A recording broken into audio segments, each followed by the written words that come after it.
बिहार में चारा घोटाला से भी बड़ा एक घोटाला हुआ है और इसमें नाम आया है सबसे पहले टेंडर किंग ऋषु श्री का, जिसके नाम आ जाने के बाद कई आईएएस आईपीएस अधिकारियों के हलक सूख गए हैं। लोग परेशान हो गए हैं क्योंकि 2 आईएएस अधिकारी अभी तक निलंबित हो चुके हैं और इनके ऊपर विभागीय जांच बिठा दिया गया है। मतलब ऋषु श्री जो है वो गलत तरीके से टेंडर पास करवाता था, ये अधिकारी उसका टेंडर पास भी कर देते थे और इससे सैकड़ों करोड़ का उगाही जो है वो किया जा रहा था। कई कंपनियां जो ब्लैक लिस्टेड थी उनको भी टेंडर दिया जा रहा था और जब इस पूरे मामले पे ईडी की नजर गई तो ईडी का भी माथा चकरा गया, क्योंकि ये मामला 1-2 करोड़ के घोटाला का नहीं है बल्कि सैकड़ों करोड़ के घोटाले का अंदाजा जो है वो लगाया जा रहा है। जब पूरी कहानी आपको बताऊंगा तो आप भी हतप्रभ हो जाएंगे, हैरान हो जाएंगे।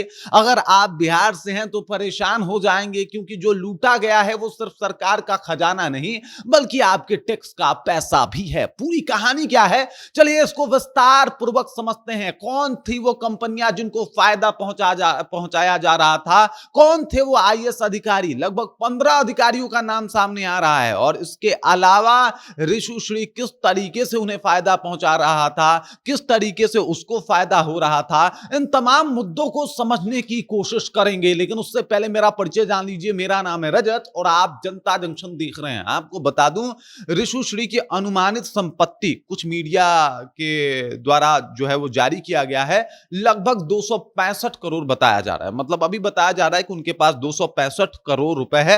हालांकि ईडी इस बात की पुष्टि नहीं करती और ईडी शायद रिपोर्ट सबमिट करे तो यह आंकड़ा और भी ज्यादा बढ़ जाए। देखिए 2025 के मार्च में जो है वो ईडी का छापा ऋषु श्री के ऊपर पड़ता है। ईडी इसलिए आती है क्योंकि उसको लगता है कि भाई साहब ये ठेकेदार जो है वो थोड़ा भ्रष्ट है, इसके पास संपत्ति ज्यादा है और इसने जो काम किया है वो ज्यादा गुणवत्तापूर्ण नहीं किया है, तो चलिए इसकी जांच करते हैं। लेकिन ईडी को भी नहीं पता था कि ये जो छापा मारा जा रहा है इसमें ऐसे ऐसे भेद खुलेंगे जिसकी किसी ने परिकल्पना भी नहीं की होगी और ऐसा ही होता भी है। मतलब कुछ ऐसा ही हुआ।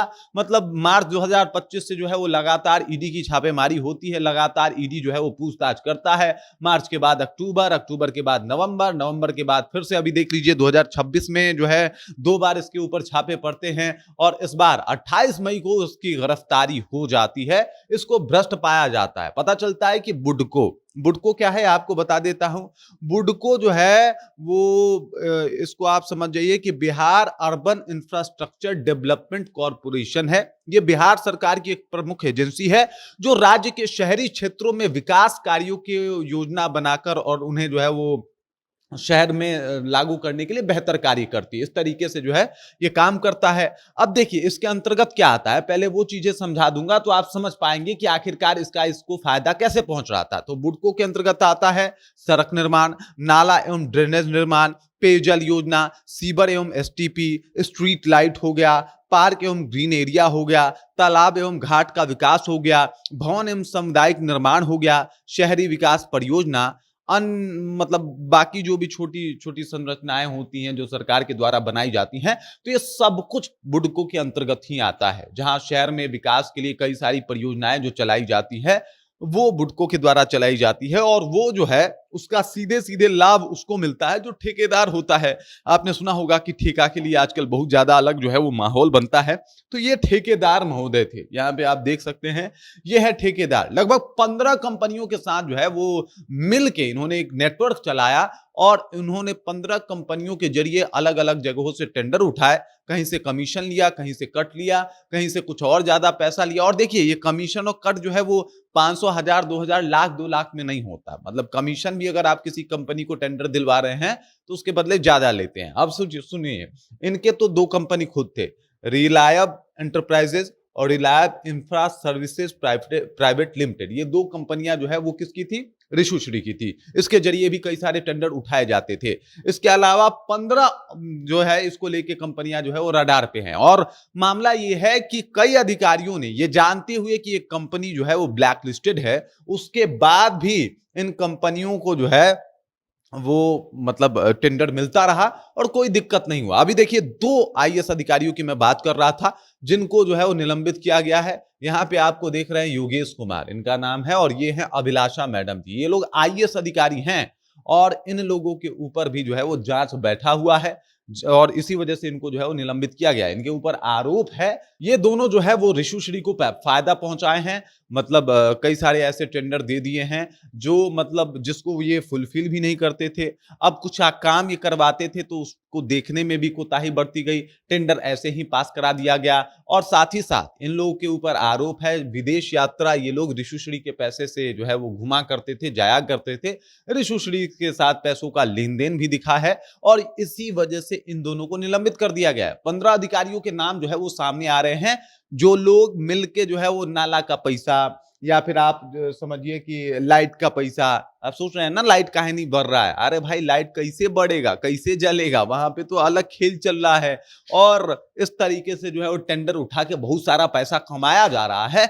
इसका आपको एक जीता जागता उदाहरण दिखा रहा हूं और किस तरीके से यहाँ पे काम हो रहा है उसको आप साफ तौर पे इसे समझ सकते हैं। तो ऐसे ऋषुश्री टेंडर उठाता था इन 15 कंपनियों के माध्यम से और इन 15 कंपनियों से टेंडर उठा के जो है वो बहुत सारा फायदा कमाता था। मतलब अगर मान लीजिए किसी जगह किसी चीज का टेंडर, किसी भवन निर्माण का टेंडर मिला मान लीजिए 2 करोड़ रुपए में, इन्होंने साहब ने जो है वो 50 लाख में बनवा दिया, 1.5 करोड़ इधर उधर बांट दिए, कुछ अधिकारियों को खिला दिया और यही सब आरोप जो है वो इनके ऊपर लगे हुए हैं। हालांकि ये जांच का विषय है, ईडी अभी और भी इसमें जांच कर रही है, लेकिन ये लोग अभी पकड़े गए हैं और इससे आईएएस लॉबी में हड़कंप मचा हुआ है। पूरा आईएएस लॉबी जो है वो परेशान है और इसके पीछे का कारण है क्योंकि कई आईएएस अधिकारियों का नाम जो है वो इसमें आ रहा है और यही परेशानी का सबब है। माना जा रहा है कि ये सैकड़ों करोड़ का घोटाला हो सकता है, इतना बड़ा स्कैम जो है वो चल रहा है और ये सैकड़ों करोड़ का घोटाला हो सकता है। इसको अलग अलग तरीके से जांच करने की कोशिश में ईडी जो है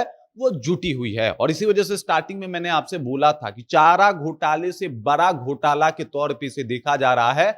और अगर लोगों की माने, आम जनता की राय ले इसके ऊपर, तो लोगों का मानना है कि भाई साहब ये आंकड़ा बहुत ज्यादा बढ़ सकता है अगर ईडी इसकी ठीक से जांच करे तो। हालांकि अगर प्रथम दृष्टिया देखा जाए तो ईडी ने ही सबको खंगाला और सबको आज सामने लाके पटका है, तो उसके जांच के ऊपर संदेह करना भी गलत है। लेकिन जिस तरीके से कुछ लोगों के नाम आए, सीधे उनको निलंबित किया गया, ये सब कुछ दिखा रहा है कि भाई साहब किस तरीके से भ्रष्टाचार अपने चरम पे है।